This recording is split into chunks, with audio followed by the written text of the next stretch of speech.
আল্লাহর বান্দা জান্নাতে বায়া বলবে জান্নাত পেয়েছি আবার কিসের আশা? কয় জান্নাতের মালিকেরে দেখছো?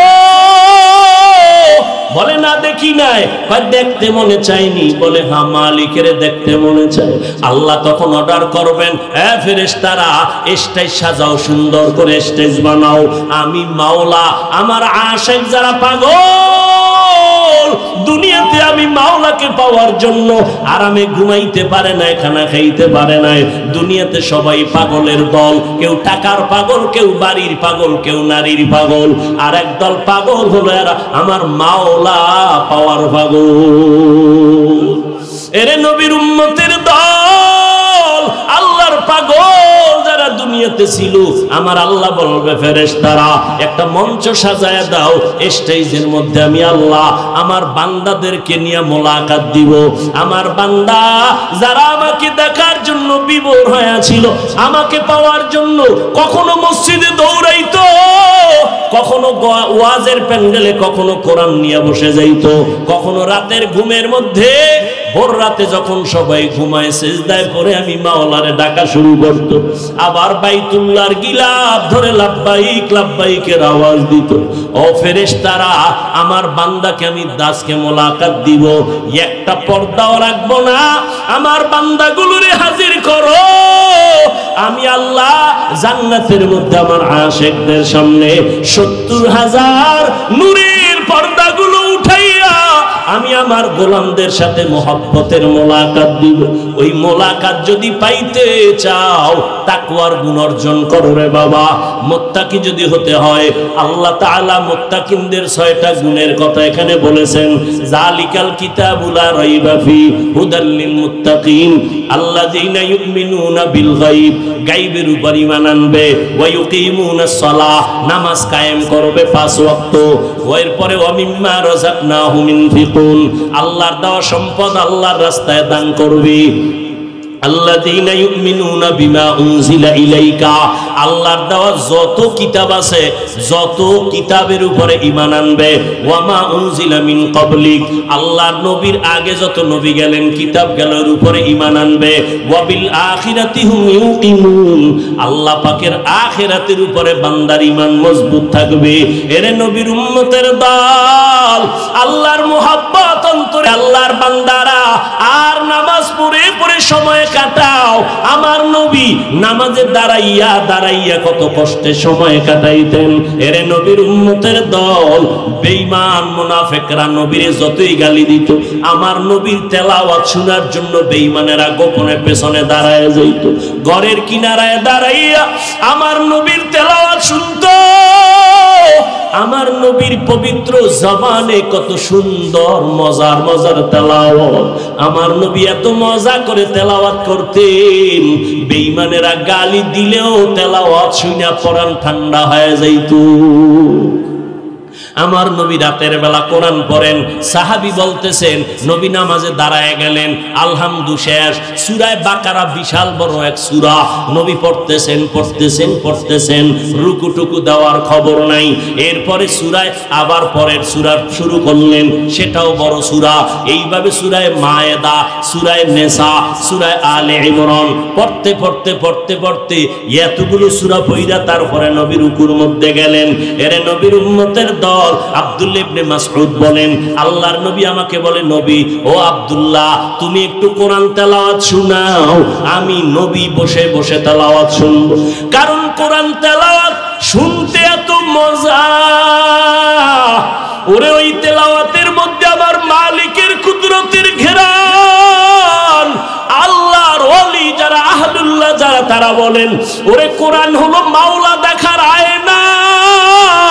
কোরআনটা খুলবা আমার মাওলার কুদরতের ঘেরান পাইবা। তেরা আয়না আলো মে রঙ্গ বুহে, যে ধার দেখতা হো উধর তু হি তু है।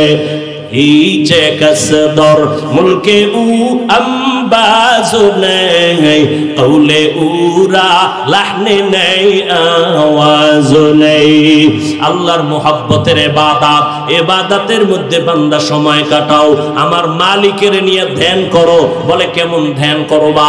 আন তা'বুদাল্লাহা কাআন্নাকা তারা ফা ইন লাম তাকুন তারা ফা ইন্নাহু ইয়ারাক। বান্দা তুমি এমন ভাবে ইবাদত করো যে আল্লাহকে তুমি দেখে দেখে সিজদা দাও, আল্লাহকে দেখে দেখে তুমি তেলাওয়াত করো। যদি আল্লাহকে দেখতে না পাও, এতটুকু চিন্তা করো, আমি যদিও আল্লাহকে দেখি না, তবে আমার মাওলা আমাকে তাকায়া দেখতেছেন, আমার অন্তরের হালাত আমার মাওলা জানতেছেন। ওরে ওই মাওলারে কই খুঁজরে মুমিন, যেই মাওলা এত সুন্দর চেহারা দিয়ে তোমারে আমারে বানাইলেন। আল্লাহর মুহাব্বতের ইবাদত ছাড়া, ওই আল্লাহর মুহাব্বতের ইবাদত ছাড়া মালিকের মুহাব্বত অন্তরে জমা হবে না। জিন্দেগি মে বন্দেগি তু করনা হে,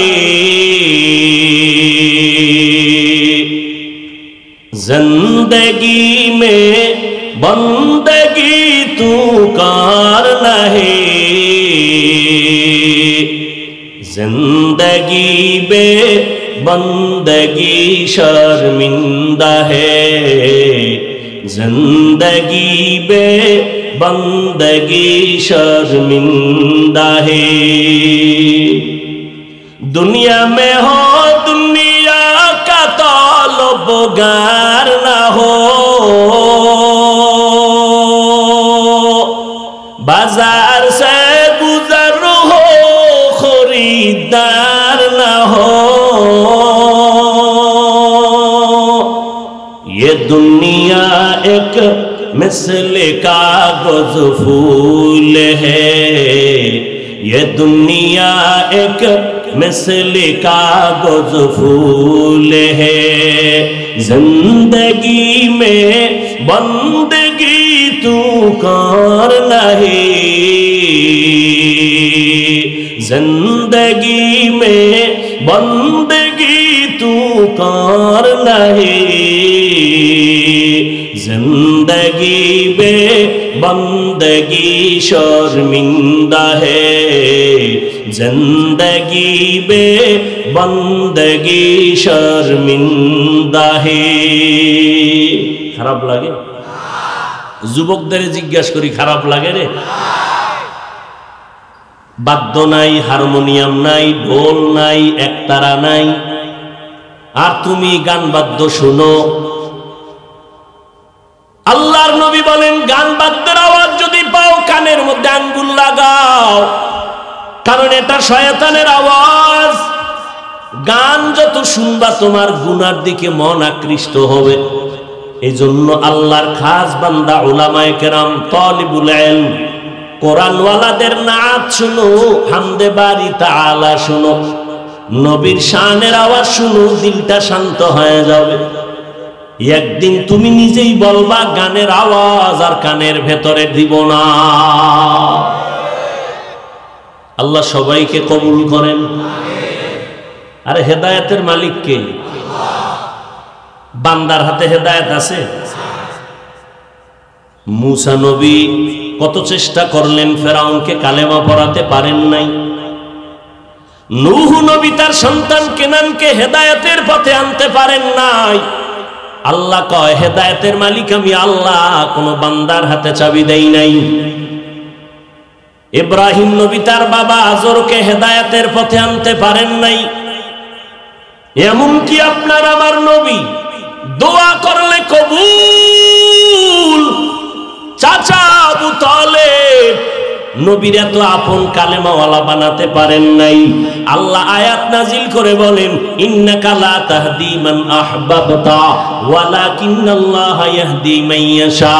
ও নবী, আপনি চাইলেই মুহাব্বতের কারণে হেদায়েতের মালা পরাতে পারবেন না।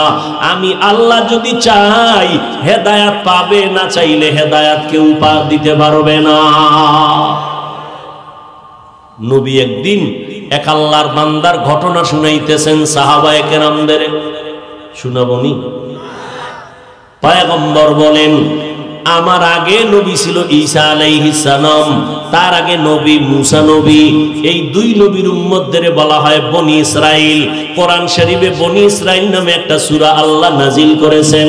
ওই বনি ইসরাইলের ভেতরে একজন বড় আবেদ, ইবাদত করনেওয়ালা, আল্লাহর মহব্বতে এতটা বিভোর, আল্লাহর বান্দা ঘরের মধ্যে সারা রাত ইবাদতে কাটায়, দিনের বেলা রোজা রাখে, কিন্তু একদিন সিদ্ধান্ত নিল আমি এখন কেমনে ইবাদত করব, বাইরে গেলেই তো লোকের সঙ্গে দেখা, আমার মনটা নষ্ট হয়ে যায়, আমি এমন একটা নির্জন জায়গায় যেতে চাই যেখানে গেলে কোনো ডিস্টার্ব হবে না, কোনো মানুষের সাথে মোলাকাত হবে না, আমি একনিষ্ঠতার সাথে এক ধ্যানে আমি আল্লাহর জন্যই জীবনটা বিলায় দিব। সিদ্ধান্ত নিয়া কোথায় যাবে খুঁজতে খুঁজতে একটা জায়গা বের করলো, বাড়ির অদূরে একটা বড় পাহাড়, জঙ্গলের কিনারায়। ওই পাহাড়ে যাইয়া পাহাড়ের চূড়ার মধ্যে একটা ঘর উঠাইলো, ছোট্ট একটা ঘর। ওই জায়গায় বৈশা আল্লাহর বান্দা ইবাদতে মশগুল হবে। ঘরটা বানাইয়া নবী হাদিস শুনাইতেছেন সাহাবায়ে কেরামদের। ওই আবেদ বনি ইসরাইলের ওই পাহাড়ের চূড়ায় যাইয়া আল্লাহর ইবাদতে সময় কাটাইতেছেন। এক সেকেন্ড সময় আল্লাহর মোহাব্বতের বাইরে নষ্ট করেন না, পাহাড়ের চূড়ায় ইবাদতে সময় কাটাইতেছেন। এদিকে ঘরের মধ্যে দুঃখিনী মা সারা বাড়ির মধ্যে আর কেউ নেই, সন্তান পাহাড়ের চূড়ায় ইবাদত করে। লোকালয়ে থাকলে ইবাদতে বিঘ্নতা আসে, মন মানসিকতা নষ্ট হয়ে যায়। মসজিদে যখন থাকি মনে হয় আমি আল্লাহর পাগল, মসজিদ থেকে আবার বের হয়ে গেলে আবার আল্লাহর মোহাব্বত থেকে কালেকশন ছুটে যায়। ছেলে টানে, মেয়ে টানে, দোকানওয়ালা টানে, খেয়াল নষ্ট হয়ে যায়। আল্লাহর গোলাম পাহাড়ের চূড়ায় গিয়ে ইবাদত শুরু করলেন। ঘরের মধ্যে আম্মা জান একা, কিছুদিন অপেক্ষা করলেন, সন্তান আসে না, মনটা খারাপ হয়ে গেল।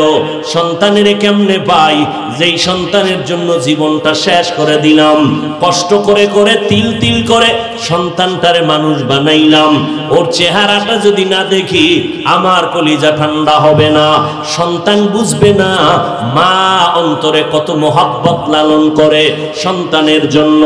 আব্বা জান আম্মা জান রাতের বেলা বিছানার ভেতরে ঘুমাইতেছেন, হঠাৎ আম্মা জানকে আব্বা তাকায় দেখে গুন গুন করে বালিশের সাথে মাথা লাগায় আম্মা কান্না করে। আব্বা জান জিজ্ঞাসা করে, বিবি তুমি বালিশে মাথা লাগাইয়া কেন কান্না করো? মা ডেকে বলে, ও স্বামী আমার, আমার মনের জ্বালা দুঃখের কারণে কান্না করি। কি তোমার মনে কষ্ট? মা বলে, স্বামী আমার, আমার সন্তান আজকে একটা সপ্তাহ হয়ে গেল একবার মা বলি আমারে ডাক দেয় না। কেন ডাক দেয় না? সন্তান একটা অন্যায় কাজ করতেছিল, আমি একটু ধমক দিয়েছিলাম, সন্তান অভিমান করে আর আমারে মা বলে ডাক দেয় না। ঘরের মধ্যে আসে, ঘরের ভেতর আইসা অভিমান করে একা একা খানা নিয়ে খাইয়া পেছনের দরজা দিয়া বের হয়ে যায়। আমি মায়ের দিকে তাকায় না, একবার মা বলিয়াও ডাক দেয় না। আব্বাজান বলে, ও বিবি আরামে তুমি ঘুমাও, সন্তান যেদিন বুঝে আসবে ভুল বুঝা তোমার কাছে আইসা মাপ চায় মা বলে ডাকবে। মা ডাক দিয়া কয়, স্বামী বুঝাইতে পারি না রে স্বামী, যতবার বিছানায় যাই ঘুমাবার জন্য আমার ঘুম চোখে ঘুম আসে না। খানার প্লেটটা যখন নেই আমার খানার লোকমা মুখের ভেতরে যায় না। আমার খানার থেকে আর ঘুমের থেকে সন্তানের মা ডাকে এত মজা। ওই সন্তান একবার যদি আমাকে মা বলে ডাক দেয় আমার কলিজা ঠান্ডা হয়ে যায়। কারণ ওই সন্তানকে নিয়ে আমি দীর্ঘ জীবন কাটাইলাম কষ্টে কষ্টে, কত রাত ঘুমাইতে পারি নাই, খানা খেতে পারি নাই। ও আল্লাহর বান্দারা, ওই আবেদ বান্দা পাহাড়ের চূড়ায় ইবাদত করে ঘরে আসে না। আম্মা জান চিন্তা করলেন আমার সন্তানটারে একটু দেখতে মনে চায়, ওর চেহারাটা দেখলে আমার কলিজা ঠান্ডা হয়ে যাবে। মা একবার চিন্তা করে করে সিদ্ধান্ত নেয়, সন্তানের তো পাবো না, টেলিফোন নাই, ডাকলেও পাবো না, ও নিজেও আসে না, ইবাদতে মশগুল হয়ে গেছে। মা সিদ্ধান্ত নিল, আমি একা একা হেঁটে হেঁটে পাহাড়ের কিনারায় যাব, আমার সন্তানের একটা নজর দেখে আবার ঘরে চলে আসব। মা সিদ্ধান্ত নিয়ে সূর্য উদিত হওয়ার পর একা একা মহিলা জঙ্গলের কিনারা দিয়া হেঁটে হেঁটে পাহাড়ের কিনারায় হাজির। পাহাড়ের নিচে দাঁড়ায় আছেন আম্মাজান। পাহাড়ের উপরে উঠা যায় না, মহিলা মানুষ এত উপরে পাহাড়ের চূড়ায় উঠতে পারবে না। কিন্তু মহিলা আম্মাজান সিদ্ধান্ত নিলেন, আমি পাহাড়ের নিচে থেকে আমার সন্তানদের একটা ডাক দিব। ডাক শুনিয়া সন্তান আমার ডাকে নিচে আইসা আমার একটু মা বলে ডাকবে আর চেহারা দেখাবে। এখানে এমন আল্লাহর গোলামরা আছেন, অনেকের মা দুনিয়ায় নাই, বাবাও দুনিয়ায় নাই। এরে সন্তান, ওই মা বাবা কত যে ধন্য সম্পদ। গরিব মা বাবা তিল তিল করে সন্তানের বড় বানাইছেন। কত মা মনে মনে মাঝে মাঝে চাইতেন একটু বেদানা খাবো, আঙ্গুর খাবো, টাকা নাই কেনার মতো, দুঃখ অন্তরে জমা রাখছে।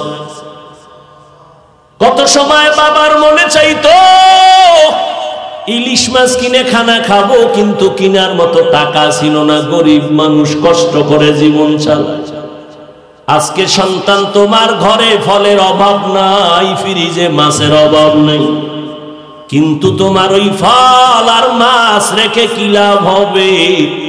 যারা আফসুস করলেন আজ তারা সাদা কাফনের বাসিন্দা হয়ে কবরের ভেতরে পড়ে আছে। এরে সন্তান, ওই আম্মা পাহাড়ের নিচে গিয়া সূর্যের গরম তাপ, পাহাড়ের উপরে নজর দিতে পারে না, সূর্যের আলোতে উপরে তাকানো যায় না। আম্মাজান ডান হাতটা কপালের সামনে একটা পর্দা লাগাইছে। হাদিস বর্ণনাকারী কয়, নবীজিরে দেখলাম হাদিসটা যখন আমাদের শুনাইতেছেন, আল্লাহর নবীও তার ডান হাত মুবারক কপালের সামনে ইশারা কইরা দেখাইতেছেন মহিলা কেমনে সন্তানের ডাকলো। কপালের সামনে হাতের পর্দা বানাইয়া উপরের দিকে নজর দিয়া কয়, ও সন্তান, আমি তোমার দুঃখিনী মা পাহাড়ের নিচে দাঁড়ায় আছি, একটা নজর আয়, আমি চেহারাটা দেখে কলিজা ঠান্ডা করব। সন্তান, হাদিসের মধ্যে আছে নবী বলতেছেন, সন্তান পাহাড়ের উপরে বয়া মায়ের ডাকের আওয়াজ শুনছে, কিন্তু সন্তান এমন সময় আওয়াজটা শুনছে যখন নামাজের ভেতরে দাঁড়ানো। সন্তান চিন্তায় পড়ে গেছে, আমি আমার নামাজে আমার মাওলার ডাকেই কি মজবুত হয়ে দাঁড়াবো নাকি মায়ের ডাকে সাড়া দিব? সন্তান ভাবতে ভাবতে হঠাৎ সিদ্ধান্ত নিল, আমি আমার মায়ের ডাকে সাড়া দিব না, আল্লাহর ডাকে আমি মশগুল হয়ে যাব। মা দীর্ঘ টাইম পাহাড়ের নিচে দাঁড়াইয়া কষ্ট করে করে অপেক্ষা করে। মা এতবার ডাকে সন্তান সাড়াও দেয় না, নিচেও নামে না। দুঃখিনী মা একটু কষ্ট পেয়ে গেলেন অন্তরের ভেতর। কষ্ট পাইয়া মা এবার বিমুখ বাড়িতে রওনা। নিয়ত করছিস ছেলে তুই ইবাদত করা, তোর কাছে আসবো না। দুঃখ নিয়া আম্মা জান হেঁটে হেঁটে বাড়ির দরজায় চলে গেলেন, আর আসবেন না। কিন্তু বাড়িতে যাইয়া যতই চেষ্টা করে চোখের মধ্যে ঘুম আসে না, সন্তানের মায়া। জীবনের মূল কষ্ট মায়ের প্রসব বেদনা,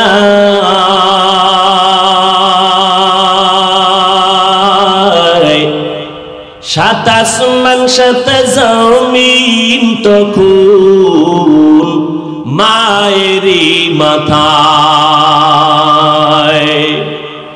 জীবনের মূল কষ্ট মায়ের প্রসব বেদনা, সাত আসমান সাত জমিন তখন মায়েরই মাথায়। আমার সুন্দর মুখ দেখে মায়ের, আমার সুন্দর মুখ দেখে মায়ের ব্যথা যায় দেয় হাসাইয়া। ও আমার প্রাণের মা, মা গো মা, কোথায় গেলে মোরে ছাড়িয়া? জনম দুঃখী ইয়াতীম আমি, চায় না কেহ ফিরিয়া। আমি যখন ছিলাম আমার মায়েরই উদরে, চলাফেরা করলেন যে মায় কত কষ্ট করে। আমি যখন ছিলাম আমার মায়েরই উদরে, চলাফেরা করলেন যে মায় কত কষ্ট করে। এমন মাকে কেমনে আজি, এমন মাকে কেমনে আজি যাব আমি ভুলিয়া। ও আমার প্রাণের মা, মা গো মা, কোথায় গেলে মোরে ছাড়িয়া? জনম দুঃখী ইয়াতীম আমি, চায় না কেহ ফিরিয়া। দুঃখে কষ্টে মায়ের জীবন আমাকে নিয়া, শোধ করিতে পারব না ঋণ জীবনটা দিয়া। দুঃখে কষ্টে মায়ের জীবন আমাকে নিয়া, শোধ করিতে পারব না ঋণ জীবনটা দিয়া। ঘুমের মাঝে মাকে দেখে, ঘুমের মাঝে মাকে দেখে কেন্দে দেই বুক ভাসাইয়া। ও আমার প্রাণের মা, মা গো মা, কোথায় গেলে মোরে ছাড়িয়া? জনম দুঃখী ইয়াতীম আমি, চায় না কেহ ফিরিয়া। মাগো আমি এতিম বলে সবাই দেয় তাড়াইয়া, দুঃখের সাথে দিন কাটাই মা পেটে ক্ষুধা নিয়া। মাগো আমি এতিম বলে সবাই দেয় তাড়াইয়া, দুঃখের সাথে দিন কাটাই মা পেটে ক্ষুধা নিয়া। কে বুঝবে দুঃখীর ব্যথা মা,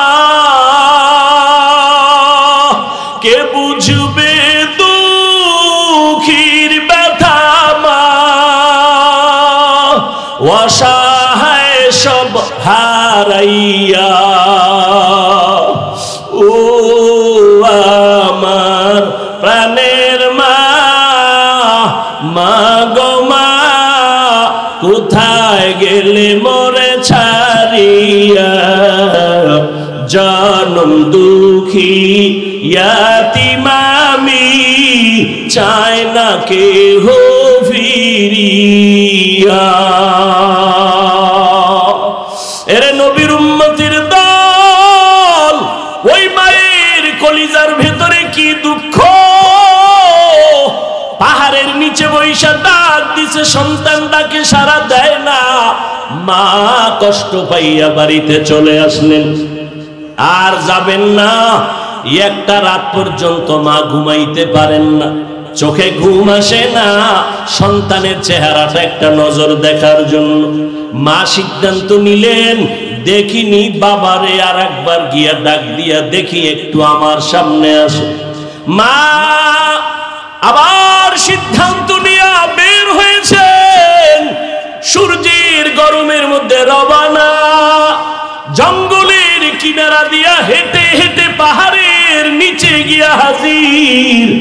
মা দ্বিতীয় দিনের মতো পাহাড়ের নিচে যাইয়া হাতের পর্দা বানাইয়া পাহাড়ের উপরে তাকাইয়া বলে, ও সন্তান, আমি পাহাড়ের নিচে তোর মা হাজির,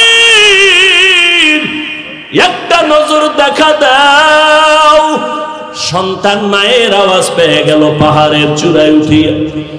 সন্তান এমন টাইমে আওয়াজটা পেয়েছে, সন্তান নামাজের ভেতরে দাঁড়ানো। আজও চিন্তায় পড়ে গেল, আমার মায়ের ডাকে সাড়া দিব নাকি আমি নামাজের মধ্যে আল্লাহর মহব্বতে দাঁড়ায় থাকব। সিদ্ধান্ত নিয়ে নিল, আজও আমি মায়ের ডাকে সাড়া দিব না, নামাজের মধ্যেই মশগুল হয়ে যাব।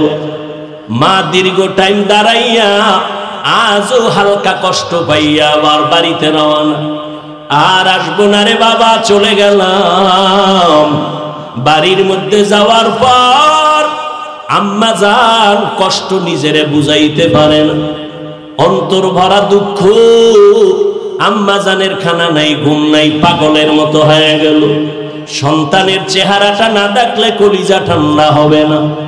দুইবার চলে গেলাম, সন্তান আমার ডাকে সাড়া দেয় নাই। শেষবার আর একটা নজর আমি কষ্ট করে যাইয়া সন্তানের ডাক দেই, দেখিনি। সন্তান আমার একটু চেহারাটা দেখায় সান্ত্বনা দেয়। কয়বার গেলেন? দুইবার। তৃতীয়বার সন্তান এবার মা রেডি হয়ে গেল, সন্তানের গিয়া ডাক দিবে। সন্তানের গিয়া মা হেঁটে হেঁটে যাইয়া সূর্যের গরমে পাহাড়ের নিচে দাঁড়াইয়া হাতটাকে কপালের সাথে লাগাইয়া পর্দা বানাইয়া পাহাড়ের চূড়ায় তাকায় কয়, ও সন্তান, আমি তোর মা হাজির হয়ে গেছি, একটা নজর আয়, আমি মায়ের চেহারাটা একটু দেখ, একটু চেহারাটা দেখা দিয়া দাও।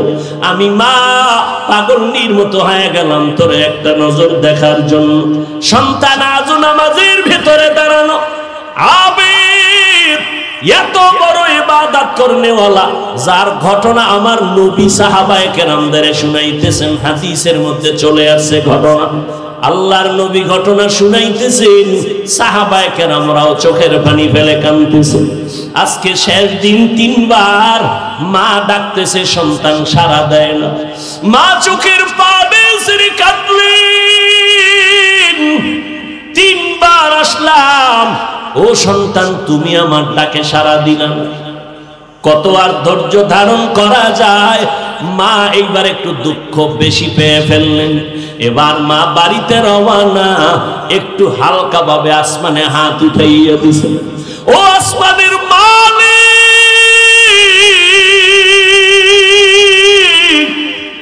কত ধৈর্য ধারণ করব, মনটারে মানাইতে পারি না রে মালিক।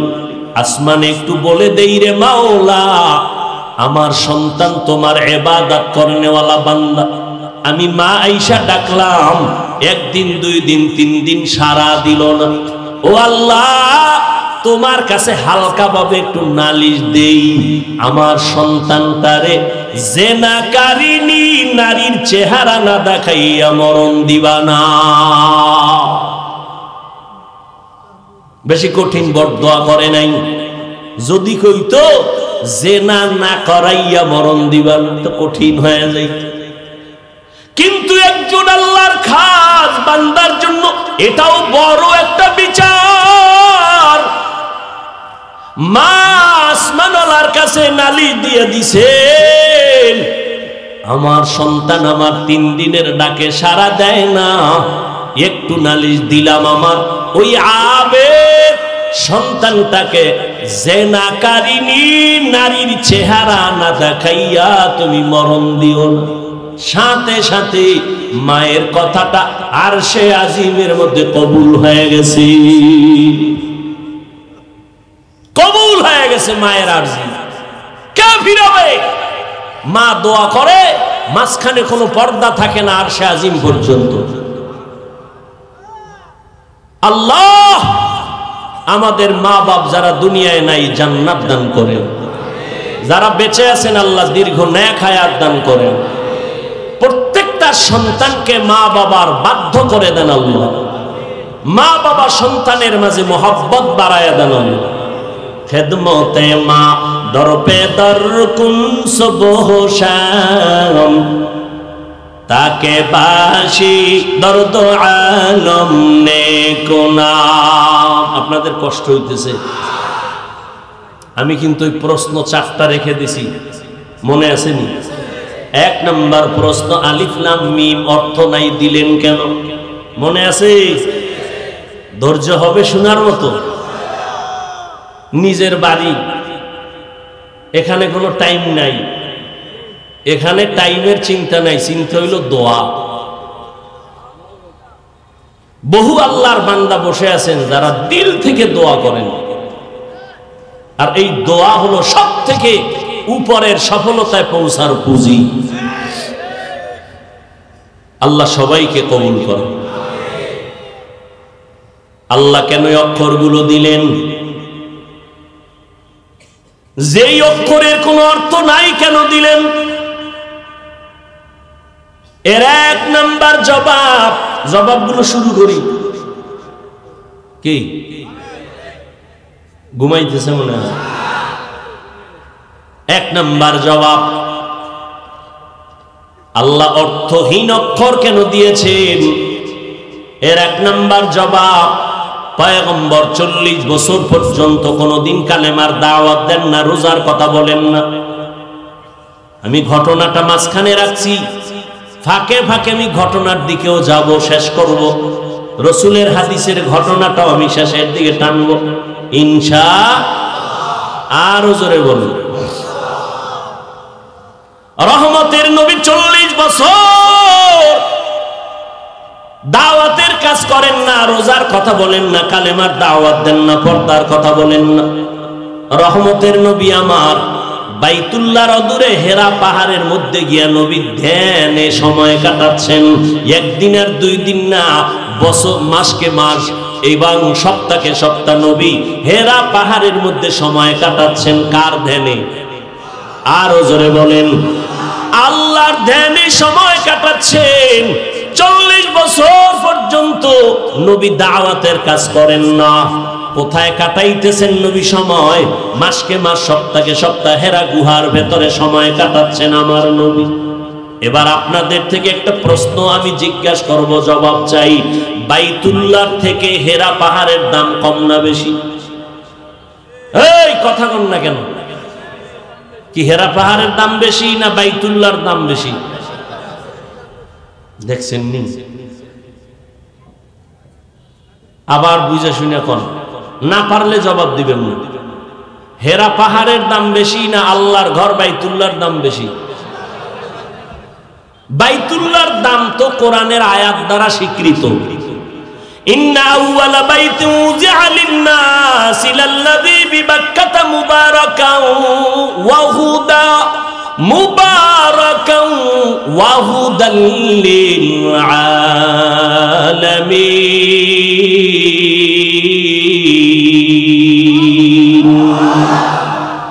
আল্লাহ বলেন, আমি জমিনটা বানানোর পর জমিনের মধ্যে কোনো বাসিন্দা পাঠাই নাই, বড় একটা ঘর আমি আগে বানাইলাম, ইবাদতের ঘর। বসবাসের ঘর না ইবাদতের ঘর? ইবাদতের ঘর আমি আল্লাহ বানাইলাম। কারণটা কি? বসবাসের জন্য কেন ঘর বানাই নাই? এই জমিনের চিফ গেস্ট আমি মানুষকে বানাইয়া পাঠাবো। মানুষ আমি বসবাসের জন্য দুনিয়ায় পাঠাবো না, আমি মানুষ পাঠাবো ইবাদতের জন্য। আর ইবাদতের ঘর আমি আগে বানায় রাখলাম। আমি ইবাদতের ঘর বানাইছি, আর বান্দার বসবাসের ঘর হবে জান্নাত। এইবার বলেন না, হেরা পাহাড়ের দাম বেশি না বাইতুল্লাহর দাম বেশি? সবাই জবান খুলে বলেন। বাইতুল্লাহর দাম কত? একটা সেজদা দিবেন 1 লক্ষ সেজদার সওয়াব পাবেন। একবার আল্লাহ বলবেন 1 লক্ষ বার আল্লাহ বলার সওয়াব পাবেন। একবার সুবহানাল্লাহ বলবেন 1 লক্ষ বার সুবহানাল্লাহর সওয়াব আল্লাহ দান করবেন। এত দামি বাইতুল্লাহ, যেই বাইতুল্লাহ দিয়ে তাকাইয়া থাকবেন সওয়াব। আল্লাহর ঘর, এত দামি ঘর, নবী এই ঘর বাদ দিয়া হেরা পাহাড়ে কেন সময় কাটাইলেন? মাসকে মাস, সপ্তাহকে সপ্তাহ। এই প্রশ্নের জবাব আমার দেশের মাওলানা সাহেবরা যদি ভালো করে জানতেন, কোনদিন পীর আউলিয়াদের বিরুদ্ধে কথা বলতেন না। আউলিয়ারা কারে উকবা এখতিয়ার, জাহেলারা কারে দুনিয়া এখতিয়ার। নাইলে মোমেন সোয়ে মোমেন মিশাওয়াত, মাইলে কাফির সোয়ে কাফের মিশাওয়াত। 1 নম্বর জবাব হলো, নবীজির 40 বছর পরে হেরা পাহাড়ে কোরআন নাজিল হলো। নবী কোরআন তেলাওয়াত করে করে উম্মতের শোনায়, আর বলে আল্লাহর কালামের উপরে ঈমান আনো। বেঈমান মুশরিকরা কয় মুহাম্মদ কোরআন শরীফ নিজে নিজে বানায়, কয় এটা আল্লাহর কালাম। আল্লাহ কয় মুহাম্মদের কালাম না আল্লাহর কালাম? এর জবাব দিলাম আলিফ লাম মিম। এই মক্কার মুশরিক বেঈমানেরা, মুহাম্মদ যদি কোরআনটা নিজে নিজে বানাইতো, আলিফ লাম মিমের অর্থ মুহাম্মদ জানতো।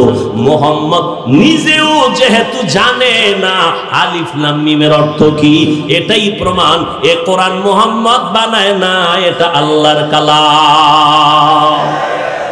2 নম্বর জবাব, অক্ষর দিলেন, অর্থ ছাড়া কেন দিলেন? তার 1 নাম্বার জবাব দিলাম। 2 নাম্বার জবাব হলো, আমার আল্লাহ এই অক্ষরগুলো দিয়া মুমিনের ঈমানকে পরীক্ষা করে। এই দুনিয়ার মুমিনেরা, আমার মাওলার কোরআন তুমি বুঝলে মানবা নাকি না বুঝলেও মানবা? যারা বলবে আল্লাহর কোরআন বুঝলেও মানি না বুঝলেও মানি, তারা ঈমানওয়ালা। আর যারা বলে আল্লাহর কোরআন বুঝলে মানি না বুঝলে মানি না, তারা বেঈমান। আমগো বাংলাদেশে কিন্তু ফিতনা বেশি। ইউটিউব খুললেই দেখবেন ফিতনার আওয়াজ। একদল আলেমরা বলতেছেন কোরআন না বুঝা পড়লে কোনো সওয়াব নাই, লাভ নাই। যারা বলবে তারা ভণ্ড, বাতিল। যারা বলে কোরআন না বুঝে পড়লে লাভ নাই, বলো আলিফ লাম মিমের অর্থ কি? হ্যাঁ, সব মুফাসসিরের কেরাম সবাই নিচে দিয়ে লেখে আলিফ লাম মিমের অর্থ রহস্য আল্লাহ ভালো জানেন, আমি জানি না। তো না জানি না তুমি এটা মানোনি? যদি কয় মানি, তুমি ঈমানদার। যদি বলো মানি না, তুমি বাইতুল মুকাদ্দাসের ইমাম হলেও কথার কথা তুমি বেঈমান। কয়টা জবাব হইল? ধৈর্য হবে। 3 নাম্বার জবাব হলো, আল্লাহ মুমিনের ঈমান পরীক্ষা করলেন। আমরা আল্লাহর কোরআন বুঝলেও মানি না বুঝলেও মানি। আর আল্লাহ সবাইকে বুঝার মতো একভাবে ক্ষমতা দিবেন না। যদি সবাই একই ধরনের কোরআন বুঝতো তো এত লাইনে তাফসীর হইতো না। অনেকগুলো তাফসীর অনেক লাইনের ভেতরে। এরপরে জবাব হলো, আমার কোরআন আলিফ লাম মিমের দ্বারা সারা দুনিয়ার অহংকারীদের জবাই করেছেন আমার আল্লাহ। এই পারনেওয়ালা মাস্তানেরা নিজেরে বড় বড় মনে করো। আমার মতো বক্তা বড় কেউ নাই, আমার মতো ইমাম খতিব কেউ নাই, আমার মতো বড় মুহাদ্দিস কেউ নাই, আমার মতো বড় মুফতি সাহেব কেউ নাই, আমার মতো মুজাহিদ কেউ নাই, আমার মতো বড় মুবাল্লিগ কেউ নাই, আমার মতো প্রিন্সিপাল কেউ নাই। আল্লাহ কয় তুই এত পারো, এত পারো, এত পারো। একটু কোরআনের দরজার মধ্যে অক্ষর দিলাম আলিফ লাম মিম, এতই যে তুই পারো, আলিফ লাম মিমের দরজায় গিয়ে একটু আলিফ লামের ব্যাখ্যা কর। সেখানে যাইয়া কও ওয়াল্লাহু আ'লামু বিমুরাদিহি বিযালিক, আল্লাহ ছাড়া কেউ জানে না, আমি জানি না। ওখানে যাইয়া যখন কেউ জানি না, ওই জানি নাটা ভিতরে ঢুকাইয়া ক আমি বড় জাননেওয়ালা না বড় দুর্বল। লিকুল্লি শাইইন জিনাতুন ফিল ওয়ারা ওয়া জিনাতুল মারই তামামিল আদাবি, আজ খোদা খাহিমে তৌফিক আদব বে আদব মাহরুমে গাশ আজ ফজলে রা। অহংকারী আছে না নাই? আমি অনেক বড় আলেম, এত বড় আলেম তুমি যদি হও তো আলিফ লাম মিমের তরজমা করো। কোরআন শরীফের দরজায় ঢুকতেই আলিফ লামের তরজমাটা কইরা ঢুকো। কয় পারি না, কয় না পারার মতো নিজেরে ছোট মনে করো। যদি ছোট মনে কইরা ঢুকো কিছু পাইবা, আর যদি বলো আমি আমি তো কিচ্ছু পাইবা। আচ্ছা, সব থেকে বড়র বড় বড়র বড়, এত বড় মুফতি, এত বড় মুহাদ্দিস, এত বড় আলেম, এত বড় বক্তা, এত বড় পীর, এত বড় মুজাদ্দিদ, এত বড় মুবাল্লিগ, এত বড় মুজাহিদ, সবগুলোর গোড়া সর্বশ্রেষ্ঠ রাহমাতুল লিল নবীরে আল্লাহ সেই কোরআন দিয়া কি কয় জানেননি?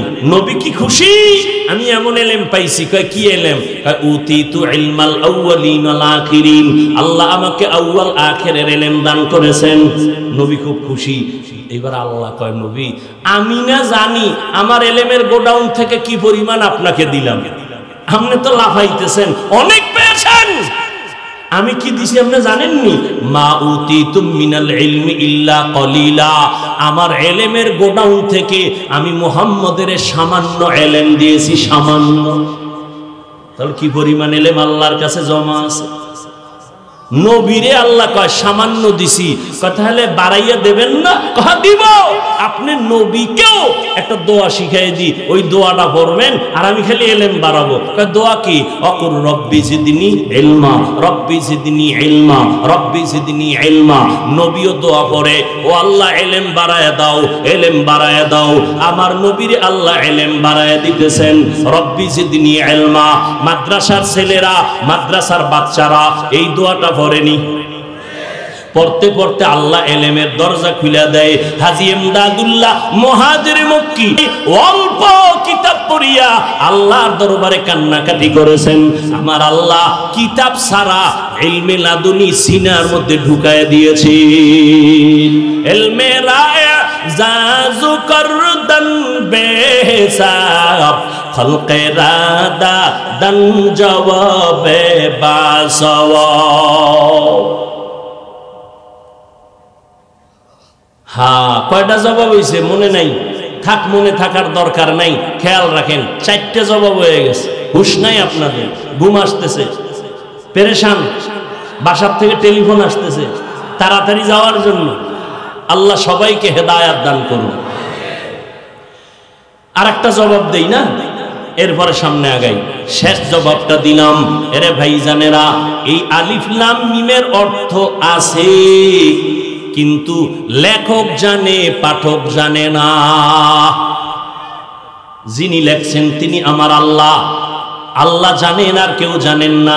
যেমন ভিজিটিং কার্ড আছে না, কার্ডের মধ্যে অনেকে লেখে HMA মালিক, লেখে না? লেখে না? তো একজনে তর্জমা করতেছে H হাফেজ সাহেব, M Maulana, A Abdul Malik. তো যার কার্ড হে ধৈর্য কয় ভাই কি তাফসির করতেছো? কয় এখানে HMA মালিক, আমি এইচ দ্বারা তাফসির করলাম, তুমি হাফেজ সাহেব। কয় তওবা ইস্তেগফার কর, জীবনে মাদ্রাসায় ঢুকি নাই, তুই আমারে হাফেজ সাহেব বানাইলি কেন? এম দ্বারা মাওলানা, কয় খোদার কসম জীবনে আমি মাওলানার মাও বুঝি না, তা তুমি এইচএম দিয়া কি বুঝাইলা? আমি জানি, তুমি পাঠক জানো না। বলে কি জানো? এইচ দ্বারা বুঝাইলাম আমি একজন হাজী সাহেব। আর এম দ্বারা বুঝাইছি মোহাম্মদ হাফেজ মোহাম্মদ আব্দুল মালিক। আলিফ লাম মিমের অর্থ অবশ্যই আছে, আমার আল্লাহ জানেন, কোন মাখলুকরা জানে না। শেষ জবাব, 6টা হয়ে গেছে, শেষ জবাব নবীও জানেন। এতক্ষণ প্রথম কি কইছিলাম? নবীও জানেন। উম্মতেরে বলেন নাই কেন? সাহাবায়ে কেরামেরে বলেন নাই কেন? কই এটা বন্ধুর সাথে বন্ধুর কথা বলার পাসওয়ার্ড আছে না নাই? বন্ধুর সাথে কথা বলার পাসওয়ার্ড। আরো কথা আছে, ছেড়ে দিলাম, ঢুকলাম সামনে। ঢুকবো? জালিকাল কিতাব, মনে আসেনি প্রশ্ন? হাযাল কিতাব হবে জালিকাল কিতাব কেন বলছেন? হাযাল কিতাব, এই কিতাব, এই কোরআন কেন আল্লাহ বললেন? ওই কোরআন তো অনেক কাছে, কেন দূরের বললেন? প্রশ্নের 1 নাম্বার জবাব হলো আল্লাহ তাআলা এখানে ওই বলিয়া উদ্দেশ্য হলো আসলেই হাযাল কিতাব, এটা জালিকা দ্বারা একটু মর্যাদা বাড়ায় বলেন হাযাল কিতাব, এটা এই কিতাব। ওই 2 নাম্বার জবাব হলো ও বান্দা, তুমি যে মনে করছো ওই কিতাব যে আল্লাহ বলছেন, এখানে উদ্দেশ্য হলো কথা ঠিক আছে, জালিকাল কিতাব এটা ওই কিতাব। কয় কেন? বলে ওই কিতাব বলার উদ্দেশ্য হলো ওই আদম নবী থেকে ওই ঈসা নবী পর্যন্ত আল্লাহ যত ইলম তাদেরকে দান করেছেন, এটা ওই ইলমের সমষ্টিগত একটা কিতাব হলো কোরআন। ওই আদম নবীর ইলমও কোরআনে আছে, ওই নূহ নবীর ইলম কোরআনে আছে, ওই ইব্রাহিম নবীর ইলম কোরআনে আছে। জমিউল উলুম বলা হয় কোরআনের ইলমকে। আল্লাহর কোরআন এটা ওই মুসা নবীর থেকে আল্লাহর ইলম এখানে জমা করা হয়েছে। 3 নাম্বার জবাব, যদিও কোরআন শরীফটা আপনার আমার কাছে, কিন্তু এর ভেতরের ব্যাখ্যা, মারেফত, হিকমত আপনার আমার মেধার থেকে অনেক দূরে, অনেক দূরে। শেষ জবাব হলো এখানে আল্লাহর কোরআন ওই কিতাব বলতে কই জানেননি? ওই কই নিচে না উপরে? ওই লাউহে মাহফুজ। কটা কই? আসমানের সাথে নাকি? বলে না, এখান থেকে প্রথম আসমান 500 বছরের পথ। প্রথম আসমানটা মোটা 500 বছর। নবী বলেন আমি একটা আসমান ভেদ করলাম, প্রত্যেকটা আসমানে 2টা করে দরজা আছে।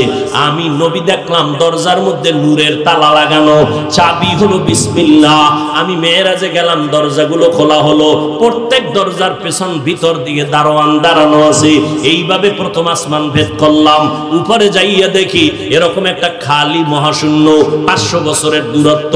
এর উপরে দ্বিতীয় আসমান, এর উপরে আবার খালি জায়গা। আবার গেলাম, এরপরে 3 নাম্বার আসমান, এর উপরে আবার খালি জায়গা। প্রত্যেকটা আসমানে 2টা করে দরওয়াজা। যাইতে যাইতে যাইতে যাইতে 7ম আসমানে গেলাম। 7ম আসমান ভেদ কইরা যাইয়া দেখি আসমানের উপরে একটা নূরের কাবা বানানো, নূরের ঘর। ওই নূরের ঘরটার নাম বাইতুল মামুর। ওই ঘরটার চতুর্দিক থেকে ফেরেশতারা তাওয়াফ করে। ইব্রাহিম নবী ট্যাগ লাগাইয়া বাইতুল মামুরের সাথে বসে আছেন। ওই ঘরটা 70,000 ফেরেশতারা এক সিরিয়ালে তাওয়াফ করে। একবার যারা সিরিয়াল পাবে কিয়ামতের আগে তাদের আর সিরিয়াল হবে না, এত ফেরেশতারা তাওয়াফ করে।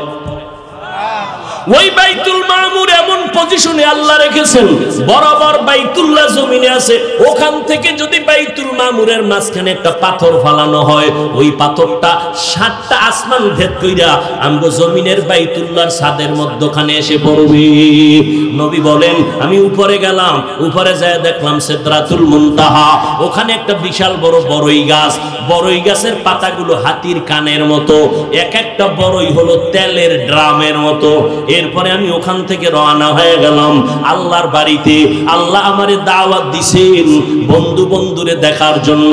আমি যাইতেছি রফরফের মধ্যে, অনেক আমি বসে আছি চুপচাপ, যাইতেছি দেখতেছি আগুনের মাঝখান দিয়া যাইতেছি, আগুন পাড়াইতেছি, আগুনের পরে অন্ধকার অন্ধকার অন্ধকার। অনেক উপরে যাইয়া দেখি একবার যায় পানি আর পানি আর পানি। ওই পানি পার হইয়া আরো যখন উপরের মধ্যে যাইতেছিলাম, হঠাৎ কইরা দেখি ওই পানির উপরে হঠাৎ আল্লাহর বানানো নূরের তৈরি আরশে আজিম। 8 জন ফেরেশতারা আরশে আজিমটা কাদের মধ্যে নিয়ে দাঁড়ানো। ওরা জানে না ওদের কাদের মধ্যে কি আছে। 8 জন ফেরেশতার কাঁধে আরশে আজিম, তাদের পা হলো 7 জমিনের নিচে। নবী বললেন আমি আরশে আজিমের মধ্যে ঢুকলাম, ঘুরে ঘুরে দেখতেছি আরশে আজিমের পাশে সুন্দর একটা বড় তক্তা আছে, তক্তার মধ্যে 30 পারা কোরআন লেখা আছে। যেই সিস্টেমে ওই তক্তার মধ্যে আরশে আজিমে যেভাবে কোরআন লেখা, বর্তমানেও কোরআনটা ওইভাবেই সাজানো। ওখানে আলহামদু সূরা প্রথম, এখানে আলহামদু সূরাটাও প্রথম, ওখানে সূরায়ে বাকারা প্রথম দ্বিতীয়, এখানেও সূরায়ে বাকারা দ্বিতীয়। আল্লাহ কয় যালিকাল কিতাব, এটা জমিনের কিতাব না, এটা ওই লাউহে মাহফুজের কিতাব। ই কালামে জিন্দা কুরআনে হাকিম, হিকমতে উলায়া জামাস্তু কাদিম। এরপরে আরো কথা ছেড়ে দিলাম, যালিকাল কিতাবু লা রাইবা ফি। বলছিলাম কোরআনের মধ্যে কোনো সন্দেহ নাই। আল্লাহ কেন তারপরও বললেন সন্দেহ নাই? বললেন কেন? আল্লাহ তাআলার এই কথার জবাবে মুফাসসিরিনে কেরাম লেখেন, ওরে যদিও সন্দেহ নাই, বড় বড় বেঈমানেরা কোরআনকে সন্দেহ করেছিল। আল্লাহ তাদের চ্যালেঞ্জের মোকাবেলায় বলে আমার কোরআন এমন একটা কিতাব, এর মধ্যে কোনো ভুল নাই। চেষ্টা অপচেষ্টা করিয়াও কেউ ভুল বের করতে পারে নাই, বরং বহু বিধর্মীরা কালেমা পড়ে মুসলমান হয়েছে। হুদাল্লিল মুত্তাকিন, মুত্তাকিনদের জন্য কোরআন হেদায়েত। মুত্তাকিনরা তো এমনি হেদায়েতের উপরে আছে, আবার কোরআন তাদেরকে কিসের হেদায়েত করবে? এর জবাব হলো হেদায়েতের উপরে থাকলেও ভয় না জানি আবার লাইনচ্যুত হয়ে পড়ে যায়। আল্লাহ তাআলা বলেন কোরআন ধরে রাখ, ইস্তেকামতের মাকাম আল্লাহ দান করবেন, লাইনচ্যুত হবে না, আল্লাহ তাআলা দৃঢ়তা দান করবেন। 2 নাম্বার জবাব হলো আল্লাহ তাআলা মুত্তাকিনদেরকে নিজের কুদরতের হেফাজতে জান্নাতে পৌঁছায় দিবেন। মুত্তাকিন কারে বলে? যাদের মধ্যে তাকওয়া আছে, আল্লাহর ভয়। আল্লাহর ভয় যাদের মধ্যে থাকবে তাদের নাম মুত্তাকি। মুত্তাকিনদের জন্য দুনিয়াতে পুরস্কার হলো 6টা, আখিরাতে পুরস্কার হলো 2টা। টোটাল কয়টা? দুনিয়াতে মুত্তাকিনদের জন্য পুরস্কার 6, আখিরাতে পুরস্কার 2। আখিরাতের প্রথম পুরস্কার বিনা হিসাবে জান্নাত। আখিরাতে মুত্তাকিনদের দ্বিতীয় পুরস্কার হলো পর্দা ছাড়া হবে আমার মাওলার সাথে মুলাকাত। ইয়া ইলাহি মুঝসে মুঝকো दूर कर, ताके देखो मुझ में तुझको एक नजर। या इलाही तू मेरा माबूद है, या इलाही तू मेरा माशूक है। এরে আল্লাহর বান্দারা, মুত্তাকি যদি হইতে পারো, মালিকের সাথে মুলাকাত হয়ে যাবে রে গোলাম। আমার মাওলার দেখা তোমার সাথে হয়ে যাবে। আল্লাহর সাথে মুলাকাতের জন্য বান্দা তাকওয়া অর্জন করো। বেশি বেশি নামাজের নাম তাকওয়া না, বেশি বেশি জিকির করার নাম তাকওয়া না, বেশি বেশি নামাজ পড়ার নাম তাকওয়া না, বেশি বেশি তাসবিহ টানার নাম তাকওয়া না। তাকওয়া কাকে বলে? গুনাহের থেকে বেঁচে থাকার নাম হলো তাকওয়া। গুনাহ থেকে নিজেকে বাঁচাও। আল ইহতিরাজানিল মাসিয়া, গুনাহ থেকে বাঁচাইতে পারলেই তুমি মুত্তাকিন। আল্লাহ তাআলা বলেন মুত্তাকিনদের জন্য চূড়ান্ত পুরস্কার হলো আমি মাওলা। যারা দুনিয়াতে আমার মোহাব্বতের পাগল, আমি মাওলাকে পাওয়ার জন্য তার দিলের মধ্যে জল্পনা কল্পনা, কখন আমার মালিকের আমি পাই, কখন আমার মাওলার সাথে মোলাকাত হবে। আল্লাহ কয় বান্দা আমার মোলাকাত হাসরের ময়দানে, আমি জান্নাতের মধ্যে ঢুকার পরে জান্নাতীদেরকে জান্নাতে বসাইয়া আমি ফেরেশতাদের বলবো আমার বান্দাদের জিজ্ঞাসা করো মনের কোনো আশা আছে? আল্লাহর বান্দা জান্নাতে বলবে জান্নাত পেয়েছি, আবার কিসের আশা? কয় জান্নাতের মালিকেরে দেখছো?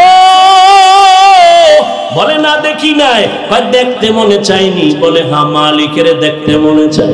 আল্লাহ তখন অর্ডার করবেন, হ্যাঁ ফেরেশতারা স্টেজ সাজাও, সুন্দর করে স্টেজ বানাও, আমি মাওলা আমার আশিক যারা পাগল দুনিয়াতে আমি মাওলাকে পাওয়ার জন্য আরামে ঘুমাইতে পারে না, খানা খাইতে পারে না, দুনিয়াতে সবাই পাগলের দল, কেউ টাকার পাগল, কেউ বাড়ির পাগল, কেউ নারীর পাগল, আর একদল পাগল হলো এরা আমার মাওলা পাওয়ার পাগল।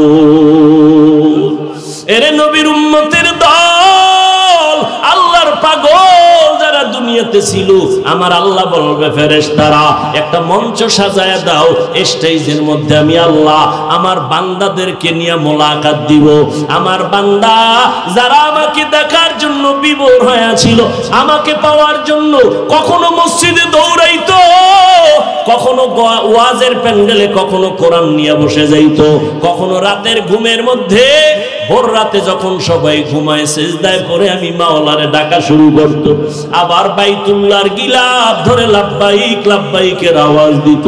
ও ফেরেশতারা আমার বান্দাকে আমি দাসকে মোলাকাত দিব, একটা পর্দাও রাখবো না, আমার বান্দাগুলোরে হাজির করো।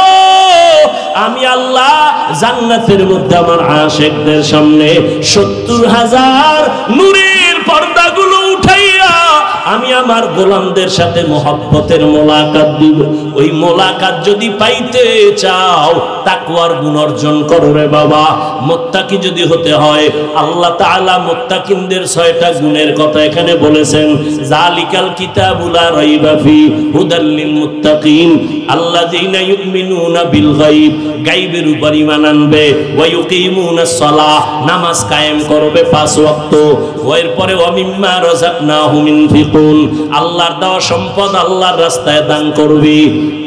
আল্লাযীনা ইউমিনুনা বিমা উনজিলা ইলাইকা, আল্লাহর দেওয়া যত কিতাব আছে যত কিতাবের উপরে ঈমান আনবে। ওয়া মা উনজিলা মিন ক্বাবলিক, আল্লাহর নবীর আগে যত নবী গেলেন কিতাব গেলের উপরে ঈমান আনবে। ওয়া বিল আখিরাতি হুম ইউকিনুন, আল্লাহ পাকের আখিরাতের উপরে বান্দার ঈমান মজবুত থাকবে। এরে নবীর উম্মতের দল, আল্লাহর মুহাব্বত অন্তরে আল্লাহর বান্দারা আর নামাজ পড়ে পড়ে সময় কাটাও। আমার নবী নামাজে দাঁড়াইয়া দাঁড়াইয়া কত কষ্টে সময় কাটাইতেন। এরে নবীর উম্মতের দল, বেঈমান মুনাফিকরা নবীরে যতই গালি দিত, আমার নবীর তেলাওয়াত শোনার জন্য বেঈমানেরা গোপনে পেছনে দাঁড়ায় যাইত, ঘরের কিনারায় দাঁড়াইয়া আমার নবীর তেলাওয়াত শুনতো। আমার নবীর পবিত্র জবানে কত সুন্দর মজার মজার তেলাওয়াত, আমার নবী এত মজা করে তেলাওয়াত করতেন, বেঈমানেরা গালি দিলেও তেলাওয়াত শুনে পরাণ ঠান্ডা হয়ে যাইত। আমার নবী রাতের বেলা কোরআন পড়েন, সাহাবী বলতেছেন নবী নামাজে দাঁড়ায় গেলেন, আলহামদু শেষ, সূরা বাকারা বিশাল বড় এক সূরা, নবী পড়তেছেন পড়তেছেন পড়তেছেন, রুকুটুকু দেওয়ার খবর নাই। এরপরে সূরায় আবার পরের সূরা শুরু করলেন, সেটাও বড় সূরা। এইভাবে সূরায়ে মায়েদা, সূরায়ে নিসা, সূরায়ে আলে ইমরান পড়তে পড়তে পড়তে পড়তে এতগুলো সূরা পড়া তারপরে নবী রুকুর মধ্যে গেলেন। এরে নবীর উম্মতের দল, আব্দুল্লাহ ইবনে মাসউদ বলেন, আল্লাহর নবী আমাকে বলে, নবী ও আব্দুল্লাহ তুমি একটু কোরআন তেলাওয়াত শোনাও। আমি নবী বসে বসে তেলাওয়াত শুনব, কারণ কোরআন তেলাওয়াত শুনতে এত মজা। ওরে ওই তেলাওয়াতের মধ্যে আমার মালিকের কুদরতের ঘেরান, আল্লাহর ওলি যারা আহলুল্লাহ যারা তারা বলেন, ওরে কোরআন হলো মাওলা দেখার আয়না। কোরআনটা খুলবা আমার মাওলার কুদরতের ঘেরান পাইবা। তেরা আয়না আলো মে রঙ্গ गबू है जिधर देखता हो उधर तू ही तू है हीचे कसदर मुल्के ऊ अंबाजो नहीं कौले ऊरा लहने नहीं आवाजो नहीं আল্লাহর মুহাব্বতের ইবাদত ইবাদতের মধ্যে বান্দা সময় কাটাও আমার মালিকের নিয়ে ধ্যান করো বলে কেমন ধ্যান করবা আন তা'বুদাল্লাহ কাআন্নাকা তারা ফা ইল্লাম তাকুন তারা ফা ইন্নাহু ইয়ারাক বান্দা তুমি এমন ভাবে ইবাদত করো যে আল্লাহকে তুমি দেখে দেখে সিজদা দাও আল্লাহকে দেখে দেখে তুমি তেলাওয়াত করো যদি আল্লাহকে দেখতে না পাও এতটুকু চিন্তা করো আমি যদিও আল্লাহকে দেখি না তবে আমার মাওলা আমাকে তাকায়া দেখতেছেন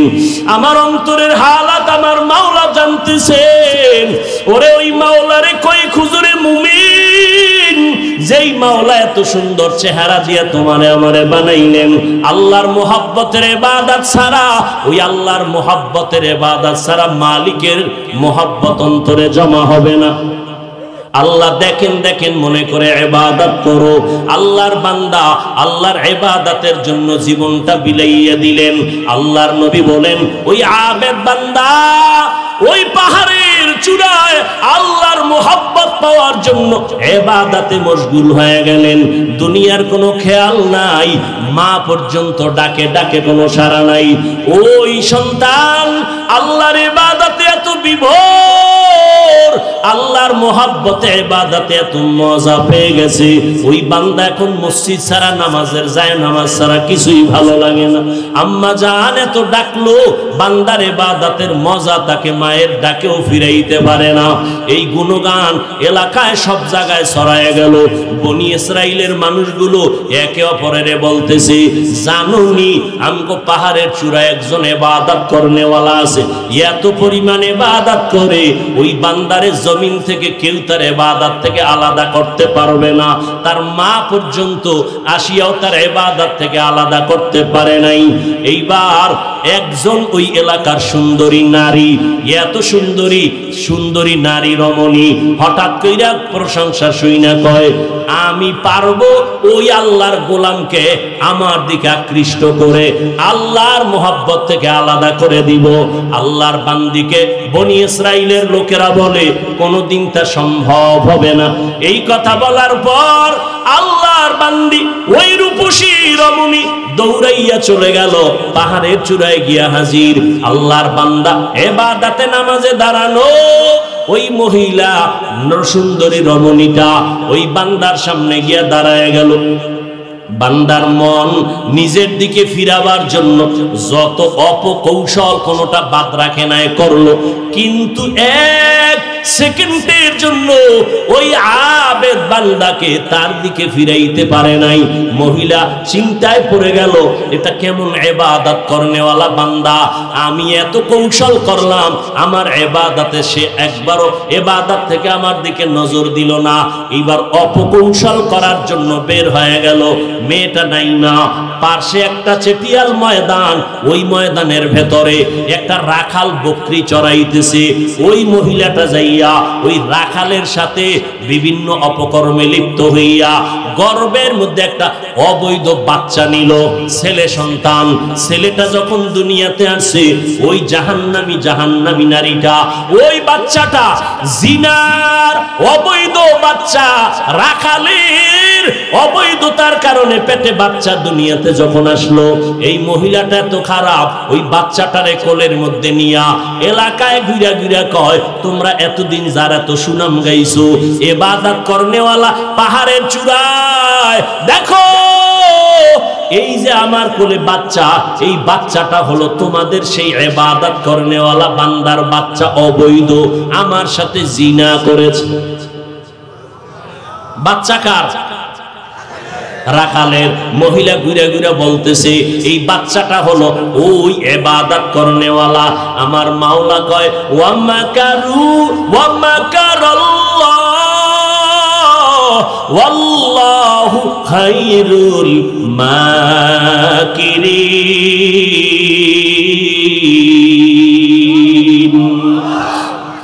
চক্রান্ত যতই করো আমি বান্দা যখন আমার কাছে বিনয়ের সাথে চোখের পানি ছেড়ে দেয়, আমি আল্লাহ তার নাজাতের রাস্তা খুলে দেই।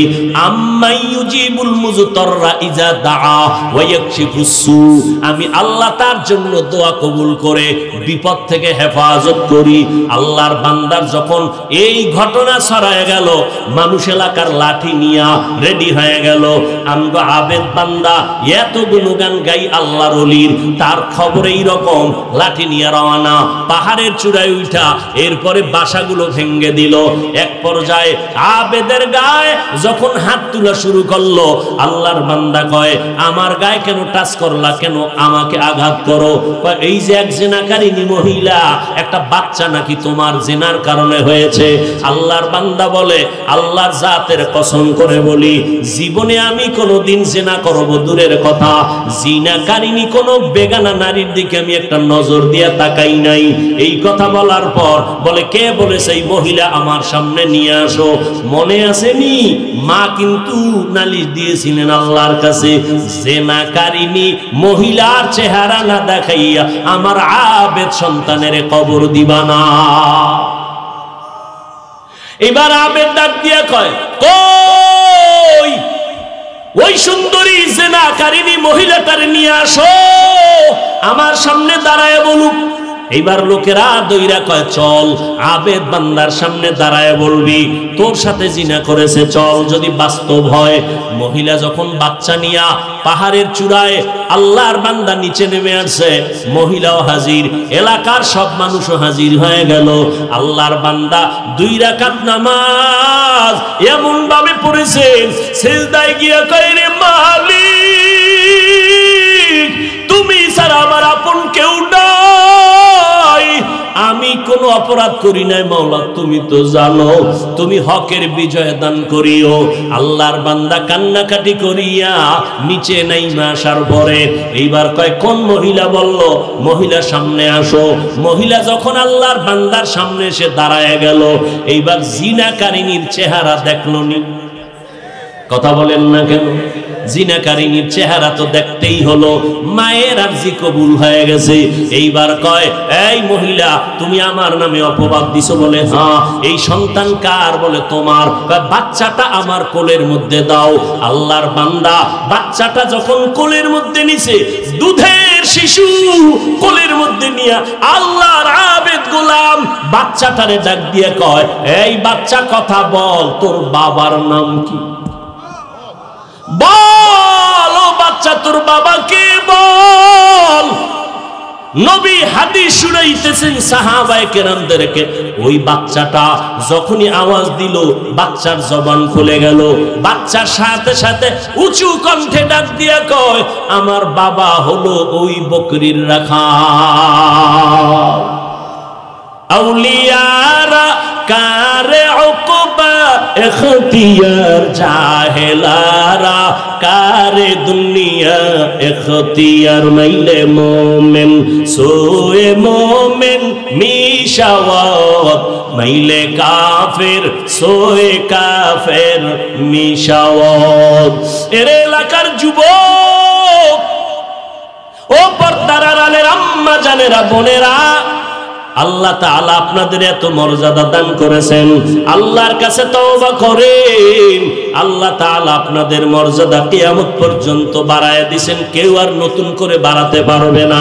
আপনারা সাহাবায়ে কেরামদের মায়ের মতো মা, আপনারা আলেম ওলামাদের মায়ের মতো মা, আপনারা নবীদের মায়ের মতো মা, আপনারা আয়েশা রাদিয়াল্লাহু তাআলা আনহার মতো নারী, খাদিজা রাদিয়াল্লাহু আনহার মতো নারী, ফাতেমা রাদিয়াল্লাহু আনহার মতো নারী, আপনারা ঈসা নবীর মা মারিয়াম আলাইহিস সালামের মতো নারী, আপনারা ইসমাঈল নবীর মা হাজেরা আলাইহিস সালামের মতো নারী, আপনারা বেঈমান ফেরাউনের স্ত্রীর নাম কি? জোরে বলেন। আসিয়া। যেই ফেরাউন আল্লাহকে আল্লাহ বলে মানে না, নিজেরে খোদা বলে দাবি করলো, ওই ঘরের মধ্যে ফেরাউনের স্ত্রী আসিয়া আমার আল্লাহর গোলাম পাগল হয়ে গেল। ও আম্মা জানেরা, ওই আসিয়া কত দামি একজন নারী, স্বামী বড় বেঈমান, আল্লাহ বিরোধী নিজের বড় খোদা বলে দাবি করলো। আর তার ঘরের মধ্যে ওই আসিয়াকে আল্লাহ এমন ভাবে কবুল করলেন, মূসা নবীর সোহবতের কারণে আল্লাহ তার ঈমান দান করলেন। আসিয়া একদিন মাথা আশ্রাইতে গিয়া হাতের থেকে চিরুনিটা মাটির মধ্যে পড়ে গেল। হঠাৎ করে তিনি আল্লাহ বলে ডাক দিলেন। ফেরাউন পাশে দাঁড়ানো, ডাক দিয়া কয়, আসিয়া কার নাম বলেছ? বলে আমার মালিক, আমার মাবুদের নাম বলেছি। এতদিন গোপন রাখছি, বলি না, এখন আর গোপন রেখে লাভ নাই। ফেরাউন বলে আমি তো বড় খোদা, তুমি আবার কোন খোদারে মানো? মূসা নবীর যিনি আল্লাহ, আমি আসিয়ার সে আল্লাহ। ফেরাউন বলে খবরদার, একবারও তুমি বলবা না। বলে না, আমি ওই মূসার খোদার উপর ঈমান আনছি, আর থেকে এক চুল পরিমাণ পেছনে যাব না। আল্লাহর বান্দির ঈমানটা এত তাজা। ফেরাউন ডাক দিয়ে কয়, রে আসিয়া, এটা আর বলবা না। বলে এর উপরে আমার মন হয়ে গেলে আলহামদুলিল্লাহ। এবার ফেরাউন বহু অপকৌশল খাটাইয়া যখন আসিয়াকে ফিরাইতে পারে না, বলে আমার কানের মধ্যে একবার তুমি আমারে খোদা বলে স্বীকার করো। আসিয়া ডাক দিয়ে কয়, রে বেঈমান ফেরাউন, ওরে আমি এমন মালিকের গোলাম, আমার আল্লাহ অন্ধ না, বধির না। আমি যদি চুপে চুপে কথাও বলি কেউ শুনবে না, আমার মালিক আমার আল্লাহ শুনবেন। আল্লাহকে ফাঁকি দিয়া কিছু বলা যাবে না। আল্লাহর বান্দি আসিয়ার উপরে যখন অত্যাচার, ফেরাউন বলে তোমাকে আমি ফাঁসির মঞ্চে ঝুলাবো। আসিয়া ডাক দিয়া কয়, ফাঁসির মঞ্চে ঝুলতে কোনো বাধা নাই, তারপর আমি ঈমানটা ফিরাইয়া দিতে পারবো না। আল্লাহর মোহাব্বত অন্তরে ঢুকাইছি, এই মোহাব্বত থেকে পিছনে যাব না। এইবার ফেরাউন আসিয়ার হাতে পায়ে রশি লাগাইয়া ফাঁসির মঞ্চে নিবে। হঠাৎ করে দেখে মূসা নবী রাস্তার পাশে দিয়ে হেঁটে যায়। ডাক দিয়া কয়, নবী মূসা, একটু জানাইবেন নি আপনার আল্লাহ আমার উপরে এখন কেমন অবস্থায় আছে? আল্লাহ আমার উপরে বেজার নাকি আল্লাহ খুশি? মূসা নবী ডাক দিয়া কয়, রে আসিয়া, আল্লাহ তোমার উপরে খুশি, তুমি ঈমানের উপরে মজবুত থাকো। আল্লাহর মোহাব্বত যার অন্তরে একবার ঢুকিয়া যায়, ওই বান্দাকে আর পিছনে সরানো বড় কঠিন হয়ে যায়। আসিয়া চোখের পানি ছেড়ে কাঁদে আর বলে, মালিক, ক্বালা রাব্বি ইবনি লি ইনদাকা বাইতাল জান্নাহ। ও মালিক, দুনিয়াতে আজ আমার কষ্ট, থাকার মতো ঘর নাই, তুমি তোমার কাছে জান্নাতে একটা ঘর বানায় দিও। হাসরের ময়দানে আমি যেন তোমার পাশে জান্নাতে থাকতে পারি রে আল্লাহ। আজ আমার তোমার উপর ঈমান আনার কারণে এই বিপদ। ও পর্দার আড়ালের মা বোনেরা, আপনার মতো কত মহিলা এখনো এই এলাকায় অভাব নাই, পাঁচ বেলার নামাজ পড়ে, স্বামীর মাল হেফাজত করে, সন্তানগুলো নেক আমলের জন্য আদর্শ বানানোর ফিকির করে। ওরে আম্মা জানেরা, আপনারা কেন নামাজ পড়তে পারবেন না? ও যুবতী বোনেরা, আপনারা আজকে নামাজ পড়েন না। আপনার মতো কত বোন স্কুল কলেজে পড়ে চাকরি করে, নামাজ ছাড়ে না, মোবাইলে অযথা সময় নষ্ট করে না, সতীত্ব নষ্ট করে না, ঈমান ও তাজা নিয়া তারা আল্লাহর মহব্বতে চলে। আপনারা কেন পারবেন না? ও যুবকেরা, তোমার মতো যুবক স্কুল কলেজে পড়িয়াও নামাজ ছাড়ে না, তুমি কেন পারবা না রে বাবা? ও আল্লাহর বান্দা বুড়া বাবাজিরা, আপনাদের মতো কত বুড়া হাতের মধ্যে লাঠি নিয়ে কষ্ট করে মসজিদে গিয়া নামাজ পড়ে, আপনারা কেন পারবেন না? আল্লাহ তওবার দরজা খুলিয়া ডাকে, বান্দা আয়, আমার দরজা ছাড়িয়া তুই কই যাবি? যেদিকেই যাবি সেদিকেই জাহান্নামের আগুন। একটা সেকেন্ডের জন্য তুই আযাব সহ্য করতে পারবি না। বান্দা তওবার দরজা দিয়া ফিরিয়া আয়, চোখের পানি ছেড়ে তওবা কর। সন্তান চোখের পানি ছেড়ে মা বাবার কাছে মাপ চায়, মা বাবার মোহাব্বত বারে কোলে টেনে নেয়। ছাত্র ওস্তাদের সামনে চোখের পানি ছেড়ে ক্ষমা চায়, ওস্তাদের মোহাব্বত বারে কোলের মধ্যে টেনে নেয়। ওই মা বাবা ওস্তাদের থেকে আল্লাহর মোহাব্বত আর মায়া কি কম? বান্দা যখন চোখের পানি ছেড়ে আমার আল্লাহকে ডাক দেয়, আল্লাহ তাআলা রহমতের দরজা দিয়ে দরজা খুলে দেয়। আসিয়া যখন ডাক দিছে আল্লাহ পাক রব্বুল আলামিন আসিয়ার রুহানি পাওয়ারটা খুলে দিছে, পর্দাগুলো সরায়া দিছে। আসিয়া এখন কান্না বন্ধ করে মুস্কি মুস্কি হাসতেছে। ফেরাউন ডাক দিয়া কয়, রে আসিয়া, বিপদের সময় এখন তোমার ফাঁসি হবে, তুমি কেন কান্না বন্ধ করে হাসো? আসিয়া ডাক দিয়ে কয়, কপাল পোড়া, তুমি বুঝবা না, আমি রুহানি পাওয়ার দিয়ে দেখতেছি আসমানের ভিতরে লক্ষ লক্ষ ফেরেশতারা হাজির, জান্নাতে আমাকে স্বাগতম দিয়ে নেওয়ার জন্য তারা পাগল হয়ে আছেন। এখন আমার মরণ হবে, আল্লাহর মোহাব্বতের বন্ধনে আমি চলে যাব। ওই আসিয়ার ব্যাপারে আপনার আমার নবী বলেন, হাসরের ময়দানে কিয়ামতের দিন জান্নাতের মধ্যে আমি মুহাম্মদের সাথে যত নারীর বিবাহ হবে, ফেরাউনের স্ত্রী আসিয়ার সাথে আমি মুহাম্মদের বিয়া হবে জান্নাতে। বেঈমান ফেরাউন, তার স্ত্রী আসিয়া কত ধন্য। ও পর্দার আড়ালের আম্মা জানেরা, কয়দিনের দুনিয়ায় বাঁচবেন, আল্লাহর কাছে তওবার দরজা খোলা, চোখের পানি ছেড়ে তওবা করেন, সন্তানগুলো আদর্শওয়ালা বানায় যান। এই জমিনে যত সন্তান আসছে সব হলো মায়ের অবদানের কারণে। ইমাম গজালি রাহমাতুল্লাহ আলাইহি বলেন, প্রত্যেকটা সন্তানের জন্য মা হলো প্রাথমিক শিক্ষিকা। আল্লাহর মোহাব্বত শিখাবে সন্তান, তাই শিখবে। এরে আল্লাহর বান্দারা, জীবনে তো কম অপরাধ করেন নাই, আল্লাহ পাক বলেন তওবার দরজায় ফিরে আসো, আমি আল্লাহ তোমার জীবনের সব গুনাহ মাফ করে দিব। ও আল্লাহর বান্দারা, আজকে বাসায় গিয়া ঘুমাইতে গেলে কত গরম, ফ্যানের বাতাস ছাড়া ঘুম আসে না, মশার কারণে ঘুমাইতে না পারলে মশারি টানায় ঘুমাও।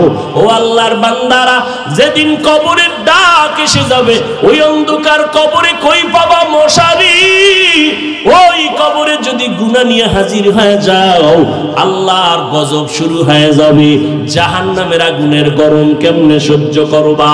আম্মা জান আয়েশা রাদিয়াল্লাহু আনহা বলেন, আমি দেখি একদিন নবী আমার ঘরের মধ্যে বসে বসে কান্না করতেছেন। আমি আয়েশা ভয় পেয়ে গেলাম, নবী না জানি আমার কোনো বেয়াদবি হয়ে গেল। নবী কয়, না রে আয়েশা, তো কেন কাঁদেন? নবী বলেন, আয়েশা, হাসরের ময়দানের ভয়ঙ্কর অবস্থার কথা আমার মনে পড়েছে, এই জন্য কান্না করি। আমার উম্মতের কি উপায় হবে যেই দিন মানুষগুলো সব হাসরের ময়দানে উলঙ্গ দাঁড়াবে? নবীদের কাছে উম্মতেরা যাবে, বলবে, যাও, আজ আমার হালাত বড় খারাপ। আদম নবী কান্না শুরু করবেন, মূসা নবী কাঁদবেন, উম্মতের ভুলিয়া যাবেন, ঈসা নবী কান্না করবেন। আম্মা জান বলেন, নবী, উম্মতের শেষ পরিণতি কি হবে? নবী বলেন, আয়েশা, শেষ পর্যন্ত উম্মতগুলো আমার দরবারে এসে হাজির হয়ে যাবে। নবী, আপনি কোথায় থাকবেন তখন? নবী বলেন, আয়েশা, আমি আমার মাওলার দরবারে মাকামে মাহমুদ সিজদায় পড়ে কান্না করব। মূসা নবী কাঁদবেন, আল্লাহ আমাকে বাঁচাও। নিজেকে বাঁচানোর জন্য ঈসা নবী কাঁদবেন, ইব্রাহিম নবী কাঁদবেন। আর আমি দয়ার নবী একবারও বলবো না আল্লাহ আমাকে বাঁচান। আমি সিজদায় পড়ে শুধু বলবো, আল্লাহ আমার উম্মতের বাঁচান। আমার একটা উম্মত যেন জাহান্নামের আগুনে না যায়। আমার উম্মত জাহান্নামে গেলে আমি আর সহ্য করব না। আমার আল্লাহ তখন ডাক দিয়া বলবে, নবী, মাথা উঠান, আপনি কাঁদবেন না। আপনার উম্মত গুলো ধরে ধরে আপনি বাছাই করে করে জান্নাতের পথে নিয়ে যান। আমি তখন আমার উম্মত গুলো বাছাই করে করে যখন নিয়ে যাব, আম্মা জান আয়েশা বলেন, কোটি কোটি মানুষের মধ্যে উম্মত চিনবেন কি করে? আমার নবী কয়, আয়েশা, আমার উম্মত গুলো যখন হাসরের ময়দানে চলন্ত থাকবে, আমার উম্মত যারা দুনিয়ায় 5 বেলার নামাজ 5 ওয়াক্ত ওযু বানাইয়া নামাজ পড়ছে, ওদের ওযুর জায়গাগুলো নূরের আলোতে ঝলমল করতে থাকবে। আমি আমার উম্মত গুলো ধরে ধরে হাউজে কাউসারের কিনারায় নিয়ে যাব। হাউজে কাউসারের পানিগুলো আমি নিজের হাতে পান করাবো। হঠাৎ আমার উম্মতের সামনে একটা পর্দা পড়ে যাবে।